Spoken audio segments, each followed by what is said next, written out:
Ô, Lito, qual que é a história mais louca que você conhece da aviação, assim? Ou a história que te marca mais, assim? Mas eu acho que a mais louca seria assim, que você fala assim, caraca, mano, inacreditável isso. A história mais louca também virou vídeo no meu canal. E é uma história maravilhosa. Ela é louca mais pelo sentido de humanidade que ela contém do que pelo que foi feito mesmo. É a história de um cara que se perdeu no Oceano Pacífico. Ele estava com um aviãozinho, desses aviãozinhos que fazem. Teco-teco. Aquele É. que você tava pilotando lá no Decola Lito? Mais ou menos como aquele, só que é Tá. para fazer pulverização de lavoura, Que é aquilo, é sabe? pequenininho. Aham. É pequenininho, monomotor. E o carinha, ele tava.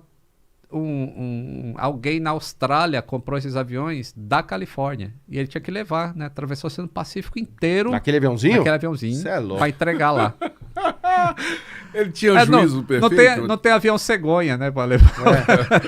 Mas esse cara tava no juízo perfeito? Tava, ia ganhar uma grana para levar esses aviões lá. Então o que eles fazem? O tanque do produto químico, eles Mete de encheram de gasolina, aí faz a modificação no avião e passa a alimentar o motor. Então ele fazia etapa de 8 horas de voo num negocinho desse tamanho, sentado lá.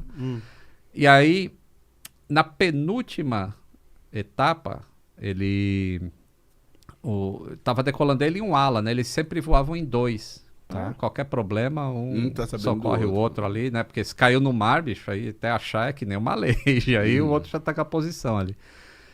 E aí na decolagem o amigo sofreu um acidente. E aí ele volta, pousa, e aí não aconteceu nada com o amigo, né? Mas. E aí o amigo fala: não, vai embora você, porque senão a gente vai perder o dinheiro. A gente tem que entregar esses aviões lá. Pelo menos entrega um, a gente ganha metade do dinheiro. E aí ele resolveu ir sozinho. E essa navegação que é feita em cima do mar, com um avião pequeno assim, você navega como se fosse um barco. Ou você usa um sextante para se mover pelas estrelas, ou você vai fazendo cálculo de vento, para onde o vento está jogando teu avião. Eu tenho que chegar em tal ponto a tal hora, se eu não chegar. E no mar é muito difícil, cara. Então ele pegou muito vento de frente assim, e ele chegou num ponto em que ele estava com um instrumento adaptado que teria que apontar para uma ilha qualquer. E aí ele chegou naquele ponto lá e o negócio começou a apontar para um lugar qualquer. Aí ele foi naquela direção, mas o instrumento estava apontando para o lugar errado. Era um lugar nenhum. E ele chegou lá e não tinha nada. E ele viu que qualquer frequência que ele colocasse, a antena apontava para o mesmo lugar. Então, Falou, ferrou. Fudeu. ferrou. Tô no meio do oceano, não sei onde eu tô. E aí ele entra... Existem rádios em avião, que um rádio você conversa com outro piloto usando uma determinada frequência, que é uma distância assim de 200 milhas, dá 300 e poucos quilômetros. Existe um rádio de ondas curtas, que esse você fala muito longe. Então ele fez um anúncio no rádio de ondas curtas, falando, ó, eu não sei onde eu tô perdido no meio do oceano e eu achei que eu tava indo para Auckland, na Nova Zelândia, mas não vejo nada. Não... E aí, um piloto ouviu ele transmitindo isso no rádio. Um piloto de DC-10 que tinha decolado da Nova Zelândia. E aí ele resolveu ajudar. DC-10 é o quê? Um avião grandão? É um avião grandão. Eram 3 motores. Hoje quase não tem mais voando hoje em dia. Mas ele é um avião grande. Tá. E aí o piloto falou com os colegas dele, pô, vamos ajudar a procurar esse cara aí. Aí vou falar com os passageiros também. E ele tinha saído com mais combustível do que era necessário para fazer aquela rota da Nova Zelândia. Acho que ele estava indo para a Austrália também, para Sydney. E aí, quando ele falou para os passageiros, ó, tem um cara perdido e eu quero ajudar a encontrar. E aí os passageiros falaram, beleza, vamos nessa. Aí foi cada um para a janela, ficou olhando pela janela, ver se achava o cara. E aí o método... Como é que você acha um aviãozinho desse uma agulha tamanho? no palheiro. Agulha no palheiro, no meio do oceano. E aí o método que o cara usou é fantástico. Que cara, o piloto, Piloto do que ia avião ajudar. grandão? É. Tipo do 747? Do 747. Primeiro ele teve que convencer esse pilotinho a falar assim, ó, não voa mais para lugar nenhum. Fica fazendo aí voando em círculo. cara já tava mais de 8 horas voando. Nossa. Ele falou, pô, se eu voar em círculo assim... O porque combustível vai acabar. ele queria ir pra qualquer lugar, assim, pra ver se encontrava Uhum. alguma coisa. Aí como é que você convence uma pessoa? Não, fica voando em círculo aí que eu vou te encontrar. Que eu vou achar. No meio do oceano. Quer que eu continue? Lógico. E aí, esse cara falou, bom, eu preciso saber se ele tá a norte ou a sul da gente, ou a leste ou oeste.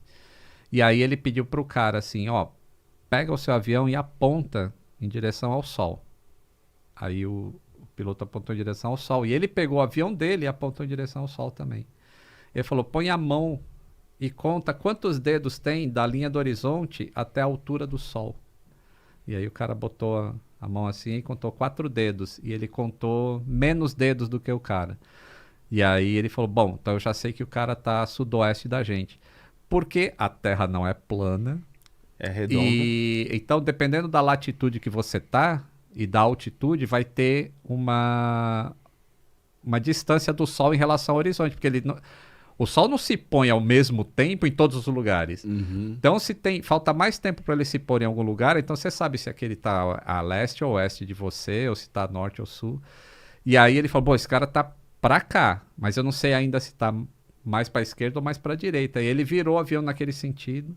E aí foi chamando pelo rádio que só dá pra ouvir quando tá mais perto, que seria essas 200 milhas aí. Aí tem uma hora que esse rádio funciona. Aí o cara responde por esse rádio. Aí ele marcou um ponto no mapa, assim, bom, aqui eu sei que eu tô a 200 milhas de algum lugar. E aí ele voou mais 200 milhas para cá, até a hora que ele perdeu a comunicação. Perdi. Aí ele marcou mais um ponto. Aí ele virou o avião para cá, e aí marcou um terceiro ponto. Aí tirou a mediatriz desses 3 pontos e falou, esse avião tá mais ou menos por aqui. E ele virou o avião dele para lá, e deu 4 horas e pouco de busca nesse aviãozinho pequeno. E o piloto já estava desistindo. Assim, ele falou, pô, depois de 8 horas com aquele barulho, sem poder se mexer dentro de um assento daquele tamanho, o cara já ia desistir. Chegou uma hora que ele desiste da vida, assim, fala, vou pousar na água mesmo. E se encontrar, encontrou. Se não encontrar, não encontrou. Mas a conversa desse piloto com ele consegue manter o carinha voando. E aí... Ele acha? Isso, aí depois entra mais um ponto, assim, né? Ele pede pro piloto dar exatamente a hora que ele tá vendo no relógio dele. Aí ele vê a hora que ele tá vendo no avião dele e vê a hora que tem uma ilha lá perto, qual a hora que aquela ilha tem. E aí ele calcula pelo tempo de pôr do sol, mais ou menos a posição que o cara tá e pede para uns navios irem para aquele lugar. E aí o cara tem uma hora que o aviãozinho avista umas luzes e fala, puta, achei uma ilha. E aí ele vai naquela direção, mas não era uma ilha, era um navio. E aí, como ele passou em cima do navio, aí o navio sabe a posição que ele tá. E aí ele deu a posição, aí o DC-10 veio, e aí guiou esse aviãozinho até o aeroporto lá. Quando o cara pousou, acho que era mais de 16 horas de voo já. Nossa! Ele pousou, acabou o combustível, o motor apagou. Cara, que demais. Caraca, que história O louca. título dessa... tem muito mais detalhes nessa história, mas o título do vídeo é A Melhor História de Aviação de Todos os Tempos. E é um caso real e esse comandante, depois eu preciso contar uma outra história que ele fez. Teve um acidente em um voo para Antártica que eles faziam voos panorâmicos.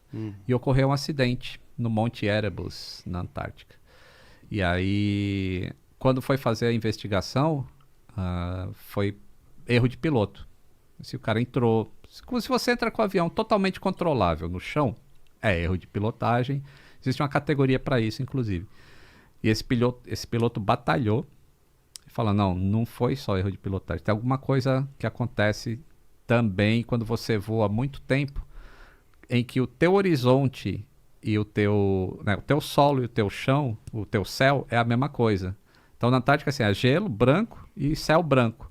Isso cria uma ilusão que pode te levar a cometer determinados erros. E hoje em dia isso foi muito aprendido por causa desse piloto. O mesmo que salvou o cara conseguiu reverter esse relatório de acidente, que não foi erro de pilotagem, foi essa... Então ele é um perito, né? É um perito e morreu, acho que tem uns 2, 3 anos aí, tadinho. Na My Lady. É, Foi ele que porta do desligou. baleia. Foi ele, o cara manja